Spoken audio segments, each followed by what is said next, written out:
মা মিন আইয়ামিন আহাব্বু ইলাল্লাহ, সবচেয়ে দিনগুলার ভিতরে আল্লাহর কাছে সেরা দিন হচ্ছে 10টা দিন।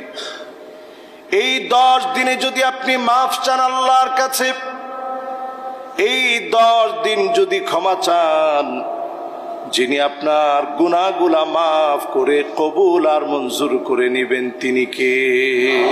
এই মোবারক সময় আল্লাহ তাআলা আপনার তাওবাটা কবুল করে নিয়েছেন। সুবহানাল্লাহ।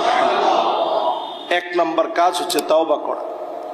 2 নাম্বার কাজ, এই সময়ের 2 নাম্বার কাজ আল বু'দু আনিল মাআসি।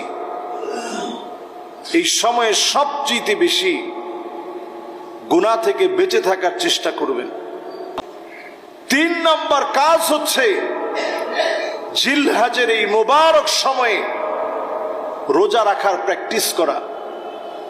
পারলে পুরো জিলহজ জুড়ে আপনি জিলহজের এই মোবারক 10 দিনের মধ্যে আপনি মোবারক সময়গুলোতে রোজা রাখেন। ঈদের দিন তো আর রোজা রাখতে পারবেন না, এর 8 দিন পর্যন্ত আপনি পুরাটা জুড়ে রোজা রাখেন। সাহাবায়ে কেরামের মধ্যে আমলটা ছিল, পুরো সময়টা ধরে আপনি রোজা রাখার চেষ্টা করেন। জিলহজ মাসের এই মোবারক সময়ের বরকত আপনি পাবেন। আর যদি আপনি নাও পারেন, আরাফাত দিবসের রোজা যেন আপনার কাছ থেকে ছুটে না যায়। সিয়াম আরাফা আহতাসিব আলাল্লাহি আন ইউকাফিরা সানাতা আল্লাতী ক্বাবলাহু। শুধু যদি আপনি আরাফার দিবসের রোজাটাও রাখার চেষ্টা করেন, সিয়াম ইয়াউমে আরাফা, শুধু আরাফার দিবসের রোজাও যদি কেউ রাখে, বিগত 1টা বছরের গুনাহ আল্লাহ রাব্বুল আলামিন মাফ করে দিবে। সুবহানাল্লাহ। রাখার চেষ্টা করেন।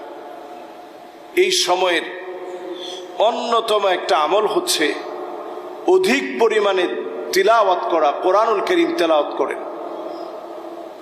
এই সময়ের অন্যতম আমল হচ্ছে দান সদকা বাড়িয়ে দেন। এই সময়ের অন্যতম আমল বিররুল ওয়ালিদাইন, পিতা মাতার সাথে সুন্দর আচরণ করেন। একজন সাহাবী নবীজির কাছে আসছে, ইয়া রাসূলুল্লাহ, জিহাদের ময়দানে যেতে আমার বড় মনে চায়, আমি জিহাদের ময়দানে যাব, কিন্তু আমার আম্মার খিদমত করার মতো কেউ নাই যে আমার মায়ের একটু সেবা করবে। আমার মন চাচ্ছে জিহাদের ময়দানে যাই, আমার রাসূল জিহাদের ময়দানে যাবে, আমি সাহাবী কেমন করে দূরে থাকি, আমারও মন চায় আমি জিহাদের ময়দানে যাই, আমার মায়ের সেবা করার কেউ নেই।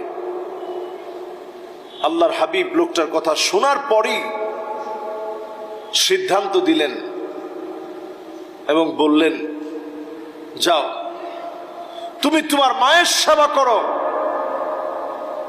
আনতা কামুজাহিদ, জিহাদের ময়দানে গিয়ে যারা জিহাদ করবে সেই মুজাহিদদের সওয়াব আল্লাহ পাক তোমার আমলনামায় দান করে দিবে। সুবহানাল্লাহ। এই মোবারক সময়ে আরো কিছু সওয়াবের কাজ আমরা করতে পারি। মুহাদ্দিসিন কেরাম যেই কাজগুলো অত্যন্ত গুরুত্বের সাথে উল্লেখ করেছেন, যে কাজগুলো আমরা এই মোবারক সময়ে করতে পারি, আমাদের প্রত্যেকের কাছেই এই কাজগুলো বড় পরিচিত। যেমন ইফশাউস সালাম, অধিক পরিমাণে সালাম দেওয়া। নবী করিম সাল্লাল্লাহু আলাইহি সাল্লাম বলছেন, সবচেয়ে কল্যাণের কাজ হচ্ছে কাউকে খানা খাওয়ানো, যাকে আপনি চিনেন আর যাকে আপনি চিনেন না। 2 নম্বরই নবীজি সাল্লাল্লাহু আলাইহি সাল্লাম বললেন, কাউকে সালাম দেওয়া, যাকে আপনি চিনেন, যাকে আপনি চিনেন না।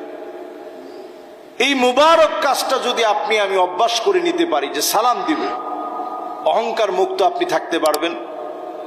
নিজেকে অহংকার মুক্ত রাখতে পারলে আল্লাহর কাছ থেকে ক্ষমা পাওয়া যায়। এটা বিনয়ী মানুষের গুণ। এজন্য আগে থেকে আপনি দৌড়ায় সবার আগে সালাম দিবেন। আল্লাহ যেন আমাদেরকে কবুল মঞ্জুর করেন, পড়ে না আমিন। এই মুবারক সময়ের আমল হচ্ছে আল ইসলাহ বাইনান নাস, মানুষের মাঝে সংশোধন করে দেওয়া। কারোর মধ্যে ঝগড়া লেগে আছে, আমরা ওই ঝগড়ার মধ্যে একটু পানি ঢেলে দিই, কেমনে ঝগড়াটা আরো বাড়ানো যায়।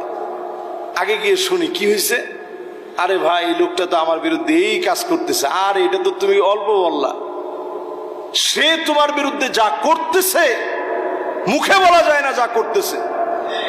এতে করে সম্পর্ক ভালো হবে না খারাপ হবে? এটা সম্পূর্ণরূপে হারাম। আপনি চেষ্টা করবেন কেমন করে সম্পর্ক ভালো করা যায়। এই কাজটা যে করবেন এত সওয়াবের কাজ, এত সওয়াবের কাজ।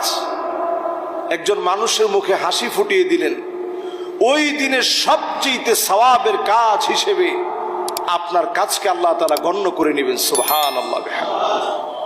এই আমলটা সবাই করবেন ইনশাআল্লাহ। এই সময়ের অন্যতম একটি কাজ হচ্ছে আল আমরু বিল মারুফ ওয়ান নাহি আনিল মুনকার। সৎ কাজের আদেশ দিবেন, অসৎ কাজ থেকে নিষেধ করবেন। এই সময়ের অন্যতম আমল এটি। এই সময় আপনি ওয়াহিফজুল লিসান, নিজের জিহ্বাকে আপনি সংবরণ করবেন, নিজের জিহ্বাকে সংযত রাখবেন, অনর্থক কথা বলবেন না। আমাদের সময় কাটে না, অনেক সময় শুধু অনর্থক কথা বলি। আপনি অফিসে যাচ্ছেন, জীবনে কোনোদিন চিনেন না জানেন না, তার সঙ্গে একটু বসছেন, শুরু করেন, ভাই কই যাচ্ছেন, ছেলে মেয়ে কয়জন, চাকরিটা করেন কিসে, আপনার আব্বা কি রেখে গেছে আপনার জন্য। এই যে কথাগুলা বলতেছেন, কাজের কথা না অকাজের কথা? কি লাভ আপনার? হাবিজাবি সব খবর নিলেন। জিহ্বাকে সংযত করেন, হিফজুল লিসান। জিহ্বাকে দিয়ে বেশি আপনি কষ্ট দেওয়াবেন না।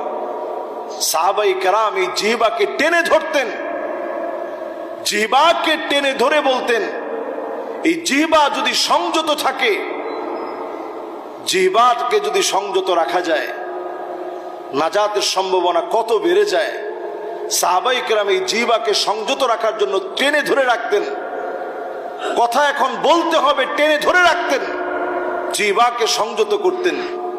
নবী আলাইহিস সালাতু ওয়াস সালাম এই জিহ্বা দেখিয়ে বললেন, এই জিহ্বার লজ্জাস্থানের হেফাজত যে করবে, আদমানুলাহুল জান্নাহ, আমি তার জন্য আল্লাহর জান্নাতে জিম্মাদার হয়ে যাব। সুবহানাল্লাহ। এই সময়ে জিহ্বাকে সংযত রাখবেন, জিকির আজকারের মধ্যে আপনি ব্যস্ত রাখবেন। এরপরে এই সময়ের অন্যতম আমল হচ্ছে আল ইহসান ইলাল জিয়ারান, প্রতিবেশীর সঙ্গে সুন্দরতম আচরণ করা। আমরা প্রতিবেশীর সঙ্গে অনেকেই খারাপ ব্যবহার করি, প্রতিবেশীর হক কি জিনিস বোঝার চেষ্টা করি না। এই সময় অন্তত এই কাজটা বেশি করেন, ইহসান করেন প্রতিবেশীর সঙ্গে। আল ইকরামুদ দাইফ, মেহমানদের সঙ্গে সুন্দর আচরণ করেন। এটার যে কত সওয়াব আমরা অনেকে জানি না। মেহমান আসলে অনেকের কপালের মধ্যে বাস পড়ে গেছে যে হায় হায়, খাওয়াবো কি, থাকবে কোথায়। আমাদের ঢাকা শহরে এটা আসলে অনেক সময় একটু কষ্টকর হয়, থাকার বিষয়টা ম্যানেজ করাটা অনেক কষ্টকর হয়ে যায় অনেক সময়। অন্তত একজন মেহমান আসলে বরকত মনে করেন। নবীজি বলছেন, যদি কোনো মেহমান তোমার ঘরে আসে, ফালইউকরিম দাইফাহু, তোমার উচিত হচ্ছে ওই মেহমানকে সম্মান করা। যদি কেউ মেহমানকে অসম্মান করে, ওই লোকটা ইমানদার হতে পারে নাই। লা ইউমিনু আহাদুকুম, ওই লোকটা ইমানদার হতে পারে নাই যেই লোকটা তার মেহমানকে সম্মান করতে পারে না। মেহমানকে সম্মান দেওয়ার মধ্যে ঈমান আছে, অসম্মান যে করবে তার ভিতরে কেমন যেন ঈমান নাই। ঈমানদার কোন মুমিন নিজে না খায়া হলেও তার মেহমানকে সম্মান করে খাওয়াবে। পড়েন আল্লাহু আকবার।